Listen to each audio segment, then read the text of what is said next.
Hello students, आज की इस वीडियो में हम लोग देख रहे होंगे array implementation. Alright, previous video में हम लोग एरे क्या होते हैं, एरे का डेफिनेशन, डिक्लेरेशन, इनिशियलाइजेशन, इनिशियलाइज किस टाइम पे कर सकते हो, लाइक कंपाइल टाइम इनिशियलाइजेशन होते हैं, रन टाइम इनिशियलाइजेशन होते हैं। इतने सारे टॉपिक के ऊपर हम लोगों ने ऑलरेडी डिस्कस कर चुके हैं। आज की इस वीडियो हम लोग प्रैक्टिकल कोड की तरफ से, मतलब कोड की हेल्प से कैसे एरे को बनाया जाता है कंप्यूटर साइंस में, उसको हम लोग देख रहे होंगे। ठीक है, ये कुछ पीस ऑफ कोड्स होंगे जो आपके सामने है। For the first time if you are watching this video for the first time, अगर तुम इस कोड को देख रहे हो तो घबराने की कोई जरूरत नहीं है। ठीक है, क्योंकि इस वीडियो में हम लोग ये जो कोड तुम देख रहे हो इसका हर एक लाइन को हम लोग डिटेल में इलाबोरेट कर रहे होंगे। ठीक है, ताकि तुम जब कोड करोगे कोड एडिटर पे, ठीक है, तो तुम्हें कोई परेशानी नहीं होगा इन फ्यूचर। चलो समझते हैं, ज्यादा टाइम ना वेस्ट करते हुए। देखो, पहली बात तो ये है कि तुम्हें थोड़ा बहुत सी का नॉलेज होना चाहिए, है ना। ठीक है, तो इधर क्या है, ये एक हेडर फाइल है। ठीक है, ये एक हेडर फाइल है। आई होप इतना तुमको पता है, ये एक हेडर फाइल है। अच्छा, सी प्रोग्रामिंग का एग्जीक्यूशन स्टार्ट होता है इन मेन फंक्शन से। इधर देखो हम लोगों ने कर्ली ब्रेसेस लगाया है, इसको सेकंड ब्रैकेट भी बोल सकते हो, कोई दिक्कत नहीं है। प्रोग्रामिंग टर्म में इसको हम लोग कर्ली ब्रेसेस बोलते हैं। ठीक है, हो गया। चलो, जब तुम प्रोग्राम स्टार्ट कर रहे हो मेन फंक्शन में, तो पहले तुमको एरे डिक्लेयर करना है ना।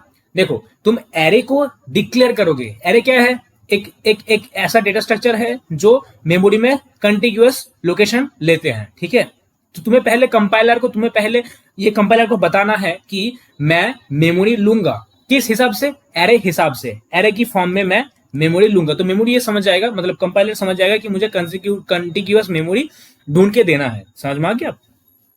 तो एरे कैसे डिक्लेयर करते हैं वो ऑलरेडी मैं प्रीवियस वीडियो में बता चुका हूं।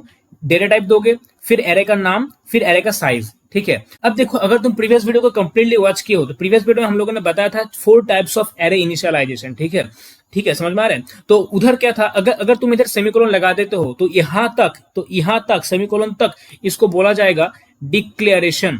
डिक्लेरेशन, समझ में आ रहा है, डिक्लेरेशन। अगर तुम इस कॉमा को, इस सेमीकोलन को हटा के अगर तुम इस पूरा लिखते हो तो इसको बोला जाता है डिक्लेरेशन।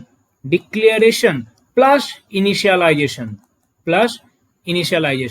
अरे सिंपल कुछ नहीं है, तुम डिक्लेयर कर रहे हो, तुम कंपाइलर को बता रहे हो कि हाँ जी मेरा प्रोग्राम में एक एरे है, दैट इज डिक्लेयर कर रहे हो तुम। ठीक है, एरे का नाम है नंबर्स जो 5 एलिमेंट्स लेंगे, बस इतना डिक्लेयर हो गया।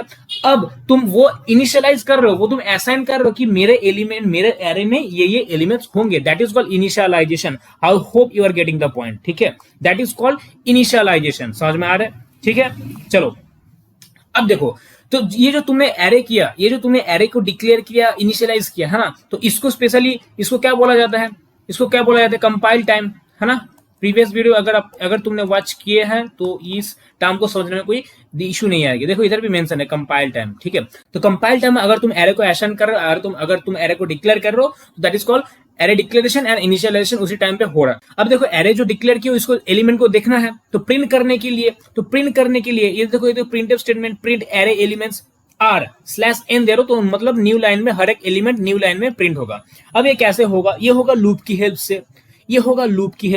कैसे, देखो लूप की हेल्प से क्यों कर रहा हूं मैं, अगर बिना लूप के भी ये कर सकते हो, कोई प्रॉब्लम नहीं है। बट इन दैट केस ये जो तुम इधर आई लिख रहे हो, ये जो प्रिंटफ स्टेटमेंट लिख रहे हो, तो प्रिंटफ स्टेटमेंट तुम इधर एक बार लिख रहे हो, अगर तुम इसको लूप ना यूज करो तो तुम्हें लेट्स सपोज इधर एरे का साइज 5 है, तो 5 टाइम्स तुमको प्रिंटफ स्टेटमेंट लिखना पड़ेगा। बोलो हाँ या ना। एरे का साइज अगर 10 है तो तुम्हें 10 टाइम्स ये प्रिंटफ स्टेटमेंट लिखना पड़ेगा। बोलो समझ में आया कि नहीं आया। तो ये लिखना ना पड़े इसीलिए हम लोग इस लूप लगा रहे हैं। ठीक है, तो फॉर लूप लगा रहे हैं हम लोग। स्टार्ट होगा 0 से, कहां तक चलेगा, <5 तक चलेगा, एक करते इंक्रीमेंट होता जाएगा। ठीक है, तो देखो आई जब 0 था तो नंबर्स ऑफ एस, मतलब नंबर जो एरे था उसका 0th इंडेक्स में जो तुमने डाला है, क्या डाला है तुमने, 1 डाला है, तो 1 एज ए आउटपुट प्रिंट होगा। फिर /n दिया है ना, इधर देखो /n दिया है, तो न्यू लाइन में प्रिंट होगा, है ना, तो न्यू लाइन में प्रिंट होगा। समझ में आ रहा है। तो न्यू लाइन में तुम्हारा इधर क्या प्रिंट होगा, 2 प्रिंट होगा, 3 प्रिंट होगा, 4 प्रिंट होगा, 5 प्रिंट होगा। बोलो समझ में आ रहा है कि नहीं आ रहा, है ना। अच्छा, न्यू लाइन ना तुम इधर ऐड करो, क्या बता रहे हैं, न्यू लाइन को तुम इधर ऐड करो। ध्यान दो, इस चीज को ध्यान दो। न्यू लाइन को ना तुम इधर /n लगा दो, कोई इशू नहीं है। ये जो डबल कोट देख रहे हो, डबल कोट के आगे तुम /n लगाओ, फिर कॉमा लगाओ। ठीक है, तब जाके न्यू लाइन में प्रिंट होगा। ये एक्चुअल में न्यू लाइन में नहीं आएगा क्योंकि लूप में चल रहा है ना, तो लूप एलिमेंट ऐसे प्रिंट होता जाएगा। आई होप इतना समझ में आ चुका है। ठीक है, अब ये जो एरे इनिशियलाइजेशन डिक्लेरेशन हम लोग पढ़ रहे हैं, ठीक है, ये अगर हम लोग कंपाइल टाइम में तो देख चुके हैं, अगर हम लोग इसको रन टाइम में देखें तो कैसे होगा। मतलब एरे का जो एलिमेंट है ये तुमने क्या किया, ये कंपाइल टाइम में तुम एरे का एलिमेंट असाइन किया ना, कंपाइल टाइम में तुम ऑलरेडी एलिमेंट दे चुके हो। बट द थिंग इज क्या हो, अगर तुम यूजर से एलिमेंट लो एज इनपुट तो उसको कैसे करना है, देखो उसके लिए सिंपल सा कोड है।